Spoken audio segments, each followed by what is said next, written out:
नमस्कार मैत्रिणो, रंजना किचनमध्ये तुमचं स्वागत आहे। मोड आलेल्या मसुरापासून आपल्याला एक रेसिपी बनवायची आहे। छान मोड आलेले आहे, एक रात्र भिजत ठेवले आणि दुसऱ्या दिवशी चाळणीत ठेवले आणि मोड आलेले काढून घेतलेले आहे। मस्त मोड आलेले आहे आणि कोणताही पदार्थ आपल्याला मोड आलेले कडधान्य आपल्या शरीरासाठी प्रोटीनयुक्त असतात। असा मी मसुरासुद्धा घेतलेला आहे आणि त्याला मोड काढून घेतलेले आहे। छान मोड निघालेले आहेत त्याला। आता आपल्याला त्याला शिजून घ्यायचे आहेत। कुकर घेतलेला आहे छोटा, त्याच्यामध्ये वाफवून घ्यायचं आहे। एक शिट्टीच करायची आहे, जास्त काही आपल्याला शिजवायचा नाही आहे। पटकन शिजला जातो कारण ते भिजत घातलेले आहे आणि मोड निघालेले आहे। असं मी कुकरमध्ये घालून आपल्याला एक ग्लास छोटंसं पाणी घालायचं आहे। जास्त पाणी घालायचं नाही आहे, फक्त शिजवायपुरतं आपल्याला पाणी घालून घ्यायचं आहे। आता एक शिट्टी करून घेते मी। त्यासाठी लागणार आहे कांदा, टॅमॅटो आणि खोबरं, लसूण आणि कोथिंबीर। एवढा सगळा मसाला घ्यायचा आहे आपल्याला। तो छान परतवायचा आहे। पॅन ठेवलेला आहे, त्याच्यामध्ये तेल घालून घ्यायचं आहे आपल्याला। तेल छान गरम झालं का आपल्याला कांदा घालायचा आहे। कांदा छान परतून घ्यायचा आहे आपल्याला, लाल होस्तोपर्यंत किंवा पिंक होस्तोपर्यंत। मसुरा खायला आपल्या शरीराला खूप हेल्दी असतात, कारण त्याच्यामध्ये वजन कमी करण्याचं सुद्धा फायबर कमी असतात, त्याच्यात जास्त नसतात। त्याच्यामुळे वजन कमी करण्याला सुद्धा हा मसुरा आपला उपयोगी पडतो। मसुराची आमटी म्हणा किंवा मसुराच्या डाळीची डाळही छान लागते आणि अख्खा मसुराची आमटीसुद्धा छान लागते आणि भाजीसुद्धा बनवून मस्त लागते। आपल्याला बनवायची आहे मसुराची भाजी, थोडी लपथपीत टाईप बनवायची आहे। छान कांदा परतून झालेला आहे, टॅमॅटोही घालून घ्यायचा आहे आपल्याला, तोही परतून घ्यायचा आहे। मसाले जेवढे छान खमंग परतवाल तेवढा आपल्या भाजीमध्ये स्वाद छान येतो। थोडंसं तेल घालून घेतलेलं आहे परत। आता लसूण पाकळ्या घातल्यात, त्यासुद्धा परतवायच्यात आपल्याला। परतून झाल्यानंतर आपल्याला आता कोथिंबीरही त्याच्यात परतून घ्यायची आहे। मसाल्याची एवढी मस्त ट्रिक आहे, वेगळा मसाला आपल्याला करायचा आहे। सगळं भाजून घ्यायचं आहे आपल्याला, कच्चं अजिबात काही ठेवायचं नाही आहे। आता कोथिंबीरही त्याच्यात छान परतून झालेली आहे। आता खोबरं आपण भाजून घेऊ।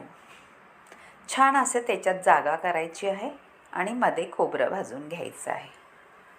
काढून घ्यायची काही गरज नाही बाकीचे मसाले, असंच खोबरं त्याच्यात परतून घ्यायचं आहे। परतलं जातं, भाजूनही होतं ते छान। आता आपण थोडासा कढीपत्ता घालायचा आहे। कढीपत्त्यानेही छान खमंग स्वाद सुटतो त्याला। जेवढं तुम्ही मसाले परतवाल तेवढा आपला मसाल्यामध्ये स्वाद चांगला येतो। झालेला आहे आता परतून, आपल्याला थंड करून घ्यायचा आहे मसाला।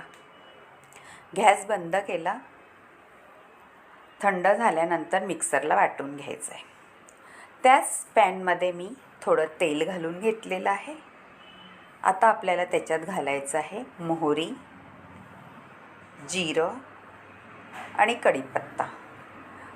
कढीपत्ता छान खमंग त्याचा स्वाद येतो। हिंगही तेवढाच घालायचा आहे, त्याचासुद्धा छान सुगंध सुटतो।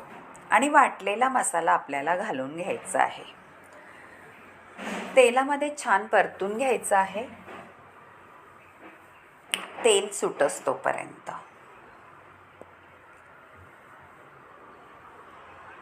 परतवल्यानंतर थोडंसं आपल्याला त्याच्यामध्ये घालून घ्यायचं आहे.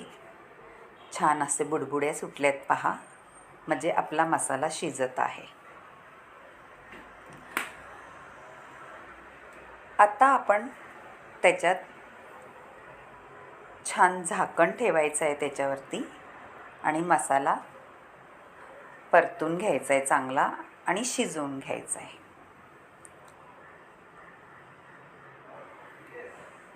मसाला तुम्ही छान शिजवल्यानंतर आता त्याच्यात आपण मसाले घालून घेऊ. घरगुती तिखट मसाला घातला आहे, हळद घातलेली आहे, काश्मीरी लाल तिखट घातलेलं आहे. सगळं परतून घ्यायचं आहे.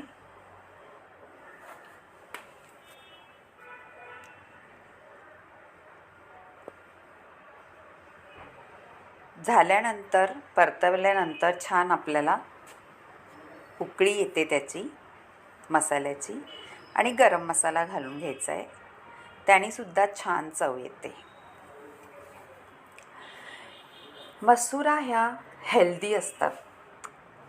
आपल्याला वजन कमी करण्यासाठी सुद्धा छान असा पदार्थ आहे. मसुराची डाळ किंवा अख्ख्या मसुरा ह्याच्यापासून आपल्याला छान भाजीही बनवता येते आणि आमटीही बनवता येते. असं आपल्याला करून घ्यायचं आहे. सगळा मसाला छान परतवून घ्यायचा आहे.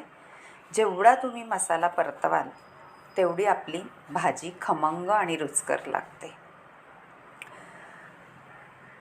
आता थोडंसं पाणी घालून घेणार आहे त्याच्यावरती आणि ग्रेव्ही आपली झालेली आहे छान.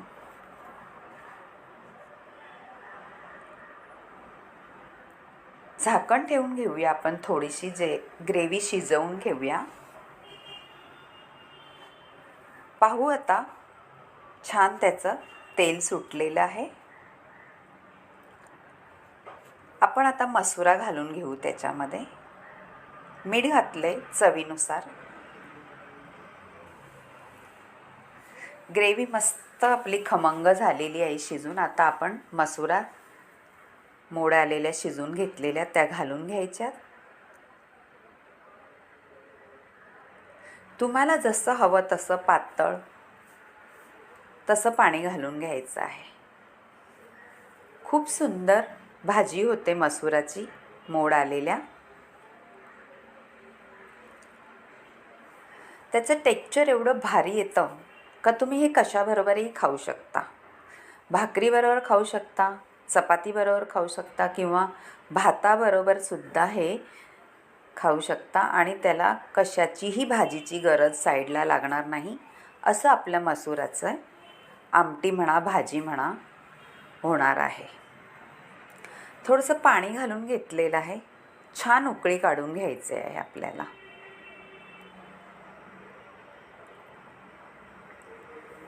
तुम्ही थोडं पातळ केलं तरी चालेल आणि घट्ट ठेवलं तरी चालेल. तेवढंच छान खमंग लागणार आहे. झाकण ठेवून घेते मी जरा आणि उकळी काढल्यानंतर तेल बाजूला सुटेल, मग आपली आमटी तयार होणार आहे. आता झाकण काढून घ्यायचं आहे. पाहू शकता बाजूला तेल सुटलेलं आहे. त्याच्यात आता कोथिंबीर थोडी घालून घेऊ. कोथिंबीरचाही स्वाद छान लागतो त्याच्यामध्ये. तेवढाच आता झालेली आपलं वाढून घेऊ आपण. पहा, तुम्हाला असे आवडली तर रंजना किचनला लाईक करा, शेअर करा, कमेंट करायला विसरू नका मैत्रिणींनो. खूप सुंदर आमटी होते किंवा भाजी. करून पहा आणि रंजना किचनला लाईक करा आणि कमेंटमध्ये कळवा कशी झाली ती भाजी. वाढून घेतलेली आहे. पाहू शकता तुम्ही किती खमंग कलरसुद्धा आलेला आहे आणि खमंग झालीसुद्धा आहे. खूप छान लागणारी आहे. करून पहा, कमेंटमध्ये कळवा मला का कशी तुम्हाला वाटली ही आमटी किंवा भाजी. बाय मैत्रिणींनो, भेटूया.